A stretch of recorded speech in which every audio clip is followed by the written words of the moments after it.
इटावा कथावाचक मारपीट मामले में हमारे सहयोगी दादरपुर गांव पहुंचे, वहां लोगों से बातचीत की। क्या कुछ लोगों ने कहा, आपको सुनवाते हैं।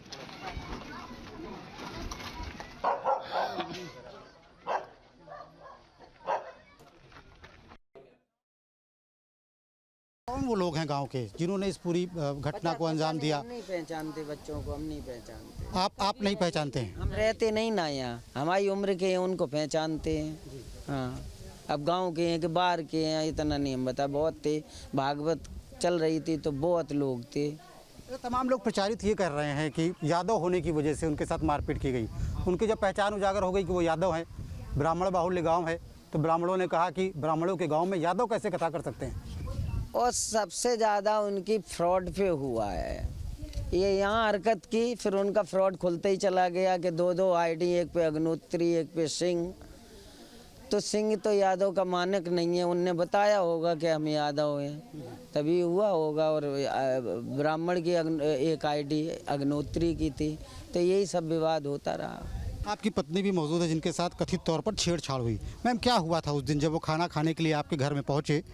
तो क्या कुछ हुआ था, किस तरीके से आपसे बातचीत की? आपने जब खाना दिया तो क्या कहा उन्होंने, पूरा घटनाक्रम क्या है? उनका बोलने का तजर्बा बिल्कुल गलत, पूजा कराने का भी तरीका सारा गलत था। खाली कलशा उठवाए, शक में वो वहीं से बदल गए थे कि इन्हें कुछ आता नहीं है। जो पूजा करवा रहे हैं वो कलश यात्री खंडित करवा रहे हैं, उनने खाली कलशा उठवाए।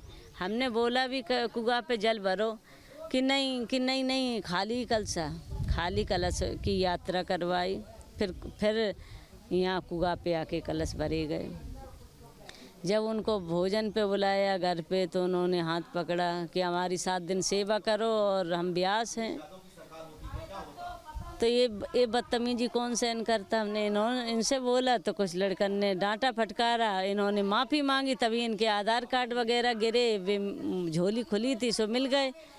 आप भागवत कथा के परीक्षित और उनकी पत्नी हैं, जिनका साफ तौर पर कहना ये है कि पहले तो उन्हें शक हुआ कि जो व्यास हैं उन्हें कथा कराना नहीं आता, उन्हें पूजन कराना नहीं आता। लेकिन जब वो घर पर पहुँचे तो उनकी पोल पूरी तरीके से खुल गई। दरअसल उनकी नज़रें महिलाओं के प्रति गंदी थी। वे महिला से कह रहे थे कि वो अपने हाथ से उन्हें पूरे 7 दिन तो खाना खिलाएं, उनका सत्कार इसी तरीके से करें। जिसके बाद जब इसका विरोध किया गया और उनकी पहचान खुली, तब उनके साथ थोड़ी बहुत मारपीट तो हुई, लेकिन जिस तरीके से पेशाब फेंकने की बात कही जा रही है उसे पूरी तरीके से न केवल ग्रामीण बल्कि कथा के आयोजक या कहें परीक्षित और उनकी पत्नी भी पूरी तरीके से खारिज कर रही हैं। वहीं दूसरी तरफ उनका ये भी कहना है कि इस पूरे मामले को लेकर के राजनीति नहीं होनी चाहिए।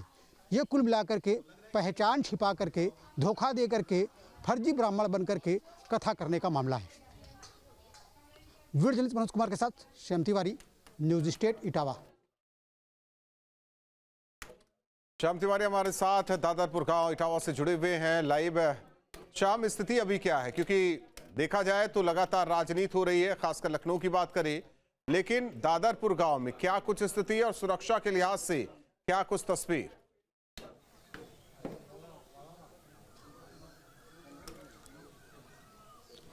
देखिए, इस मुद्दे को लेकर के लगातार राजनीति हो रही है और राजनीति की वजह से ही लगातार तनाव बढ़ता जा रहा है। कल जिस तरीके से घटना सामने आई और यादव समुदाय के लोग गांव पहुंच रहे थे, लोगों का कहना यह है कि वो यहां पर हमला करने के लिए आ रहे थे, लगातार लोगों को धमकियां दी जा रही थी। ऐसे में जब पुलिस ने मोर्चा संभाला, उन्हें रोकने का काम किया, तो पुलिस के साथ ही वो लोग भिड़ गए और पुलिस की गाड़ियों में तोड़फोड़ की और बाद में पुलिस का एक्शन जारी है।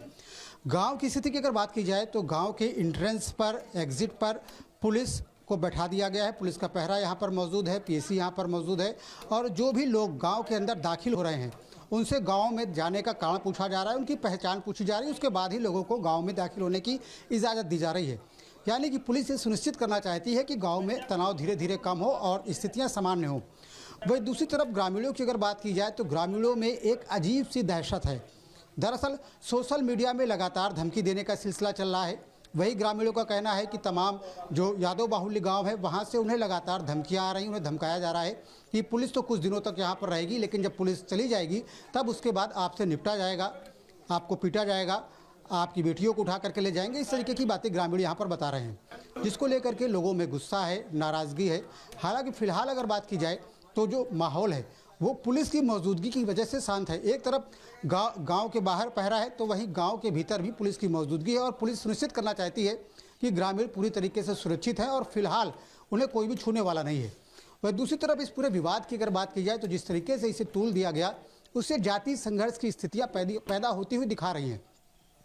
इसी गाँव की एक महिला टीचर किसी दूसरे गांव में पढ़ाने के लिए जाती थी और क्योंकि ये वक्त वो चल रहा है कि स्कूल बंद है और तमाम जो टीचर्स हैं उनकी ड्यूटी लगाई जाती है कि वो गाँवों में जा करके दूसरे बच्चों को प्रेरित करें स्कूल में जाने के लिए। इसी सिलसिले में महिला टीचर एक गाँव में बच्चों को प्रेरित करने के लिए गई थी, लेकिन वहाँ पर तमाम लोगों ने उन्हें घेर लिया।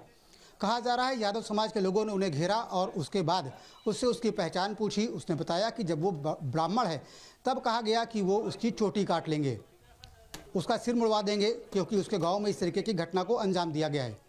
जिसके बाद से महिला टीचर डरी हुई है, उसने स्कूल छोड़ने का इरादा कर लिया है। उसका कहना है कि यादव बाहुल्य गांव में अगर वो पढ़ाने जाएगी तो उसके साथ किसी भी तरीके की घटना हो सकती है।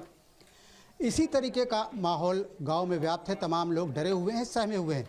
इसके पीछे जो कारण निकल करके सामने आया, जिस तरीके से कहा गया कि भगवताचार्यों के साथ अमानवीय व्यवहार किया गया, उनके ऊपर पेशाब फेंका गया, उनकी चोटी काटी गई, उनका सिर मुड़ाया गया, तो ग्रामीणों से और इसके अलावा जो कथा के परिचित थे उनसे हमारी जो बात हुई, उन्होंने ये जरूर स्वीकार किया है कि जब भागवताचार्य उनकी फर्जी पहचान उजागर हुई, जब पता चला कि वो जो दावा कर रहे थे कि वो अग्निहोत्री हैं और पता चला कि वो अग्निहोत्री ना होकर के यादव हैं, उसके बाद उनके साथ अभद्रता भी हुई है, उनका चोटी भी काटी गई। हालांकि ये जांच पड़ताल तो चल रही है, लेकिन दूसरी ओर दहशत का माहौल है दादरपुर गांव में और ऐसे में पुलिस पर लगातार तैयार उन्हें ही जाने दिया जा रहा है जो अपना परिचय पत्र दिखा रहे हैं या किसी काम की वजह से गांव में जाना चाहते हैं। दूसरी ओर तनाव का माहौल देखा जा सकता है, लेकिन पुलिस लगातार इस मामले को लेकर कार्रवाई कर रही है, लेकिन सियासत दूसरी ओर जारी है। इसी तरीके का माहौल गांव में व्याप्त है, तमाम लोग डरे हुए हैं, सहमे हुए हैं।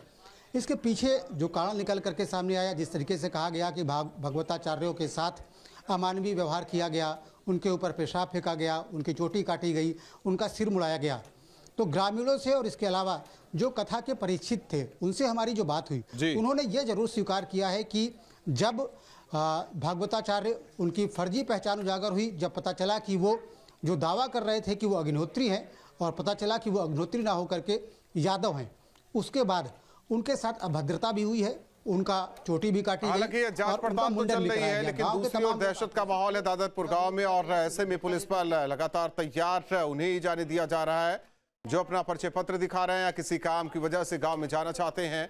दूसरी ओर तनाव का माहौल देखा जा सकता है, लेकिन पुलिस लगातार इस मामले को लेकर कार्रवाई कर रही है, लेकिन सियासत दूसरी ओर जारी है। जहां भक्ति है हर शब्द में, कथाओं में छिपे हैं दिव्य रहस्य और ज्योतिष देता है जीवन को दिशा। धर्म से जुड़ी हर बातों को जानने के लिए हमारे चैनल स्तुति को सब्सक्राइब करें। चैनल पर जाने के लिए इस लिंक पर क्लिक करें।